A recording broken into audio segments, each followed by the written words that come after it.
Hello and welcome to ADHD Mums. In this podcast, we tackle the tough, often unspoken realities of motherhood, neurodiversity, and mental health. I'm sitting in my car, engine off, then on, then off again, then on again, because I think maybe I should leave. I can see the field, I can see the other parents, I can see my husband coaching, but I can't get out of the car because I've done that thing where I've fully backed myself into a corner, and there is no version of this where I don't come off awkward and weird. I signed myself up for soccer. I did play once, 20 years ago, because my boyfriend was Italian and that was the qualification. That's all I've got. I also fundamentally do not have time. And I've signed myself up to 2 teams, different days of the week, 3 nights a week. My husband is not even home one of those nights. And I said I'd bring my kids to soccer as well on a weeknight so they could play with other kids. What was I thinking? That's mayhem. I didn't check the days. I didn't check the times. I didn't check anything. But I did confidently tell everyone, yeah, I'm going to do soccer. Like I'm the person who's relaxed about these things. 2 of these nights, I can't actually go. But I've already said I'm going. And this is where it gets worse. I can't even ghost these people because the people I told I'd play are on my son's soccer team. It's only week 1 and I have got myself here. But this is not new. Last month in February, I was in this exact situation. I spent October, November planning burlesque dancing for the year I turned 40. I told everyone, I got other mums to sign up, outfits, fitness, performances, dinner after, lingerie, the whole plan. December, I didn't go because I was really stressed. And January, I hit that point where it's like I either go or I die of embarrassment. One of my friends I convinced to go hadn't even come back from her family Christmas trip and I'd already quit. Then I didn't take her phone calls because I was so embarrassed. Anyway, everyone drops out of burlesque almost immediately because it was my plan. And then I had to go back to everyone like, yeah, that full personality I had about burlesque dancing, that's not happening. I even told our psychologist's wife who does the bookings for my kids, and I ghosted her when she followed up where I was. But don't worry, soccer's going to be completely different. I ordered the boots online, the shin pads, the sports bra. My son sees the box for the soccer boots and makes me put them on in front of my husband. Then he makes me practice playing soccer in them. Now they're unreturnable. I've gotten to training and I thought it started at 6:15. It doesn't. It starts at 6 o'clock. They've already started. They're running drills like proper drills. They're dribbling up a field, shooting at a goal in groups, in front of people. And I'm here in my car and I have to decide what's worse, me getting out of the car or going home and telling my kids I didn't try. Because that doesn't match all the things I tell them, does it? So I'm here watching, and honestly, the only reason I'm still here is because I don't have any normal shoes and I can't go to the pub next door to have a dinner and drinks by myself in soccer boots. So I'm here thinking, should I fake my own death or walk onto the field? Because if I don't show up, I still have to see these people all year. I walk over and I immediately make a joke about looking homeless, which lands exactly how you think it will. And instantly I think, why do I say these things? And then someone goes, is that your car? Because it's still running with the headlights on. Are you okay? And I say, I was just waiting to see if it would get stolen. Oh my God, that lands weird. Someone asks my name and says, is it Jane? And I say, no, it's Jada. That's my stripper name. That also lands exactly how you think it does. And I've never stripped and no one has ever called me Jada. And then I just keep going. Like I'm committed to this version of myself now. I'm laughing about the boots, the time, the fact my car's running. I even drop my keys somewhere in the dirt and the dark, and people have to help me look for them. My shirt was also inside out. I am fully in this personality, and at the end of it, I say, oh, definitely plan Friday night, sign me up. And then afterwards, when I'm finished making fun of myself, I get to the car and I just know I cannot come back. What was I doing? Do I have to have that personality every time? Why was I making everything a joke? Was it because I was really uncomfortable?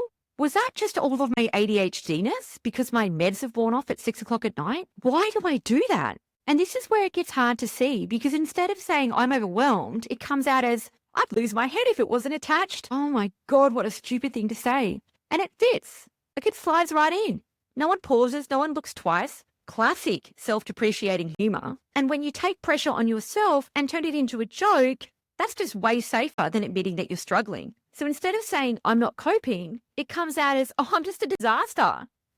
And I see it happening all the time at the school gate, the soccer field, at a mum's dinner. I'm managing myself. I make a joke about how I look because I'm embarrassed of the way I look. I make a joke about my car because I'm embarrassed because I left it running.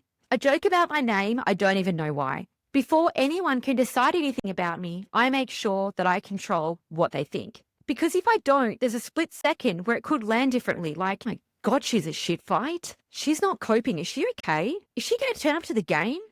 But I don't want it to get there, so I get in first. I decide the tone. I decide how serious it's going to be, and everyone follows. They laugh, they relax, it stays light. I even look relaxed. But it's impression management. It's emotional regulation. It's social safety. And I regulate myself in real time by making sure no one gets uncomfortable, so then I don't have to sit in that either.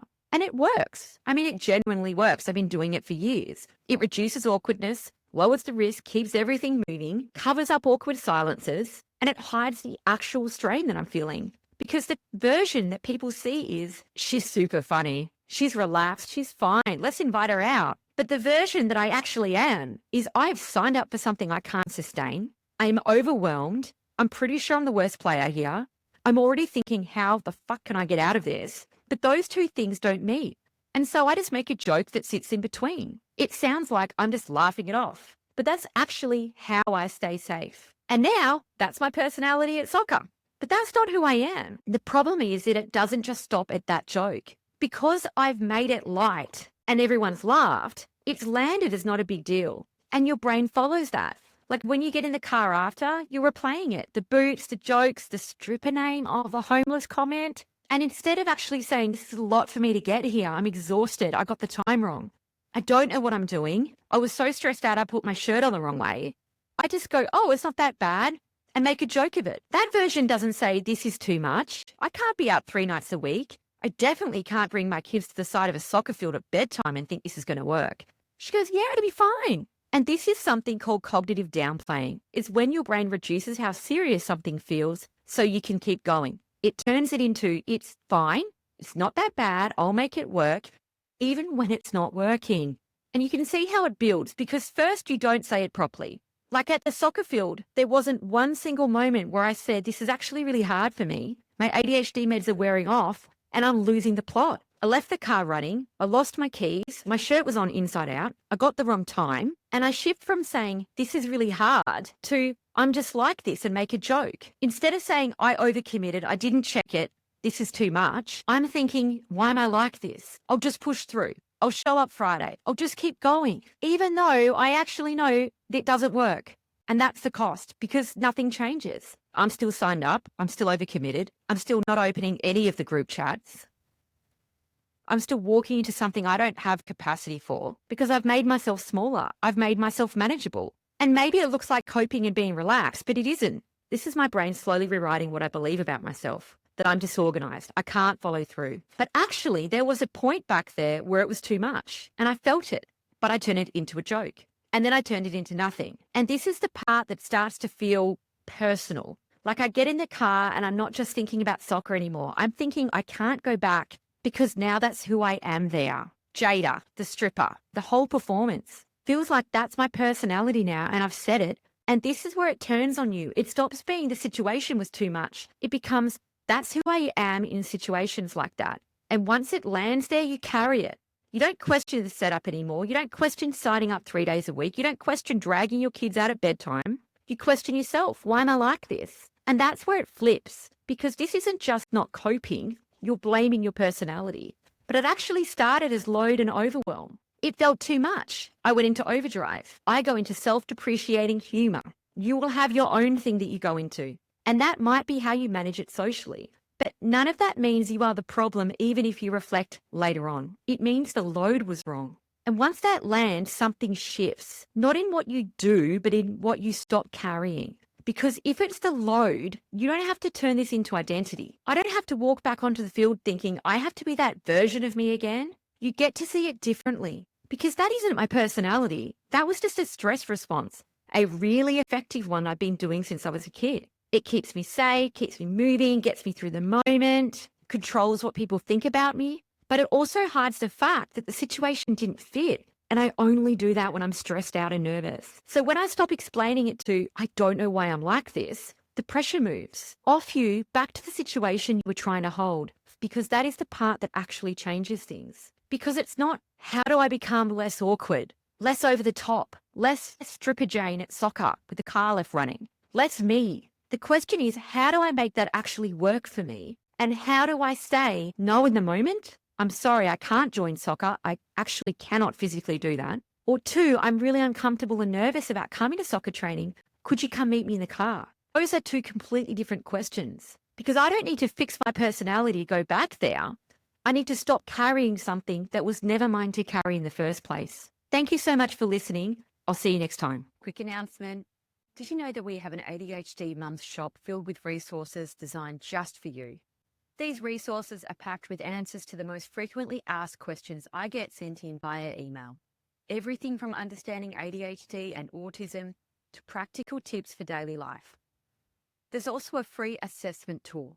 If you're wondering about ADHD or autism for yourself or your little one, don't forget to check out the free assessment tool under free resources section on my website, adhdmums.com.au.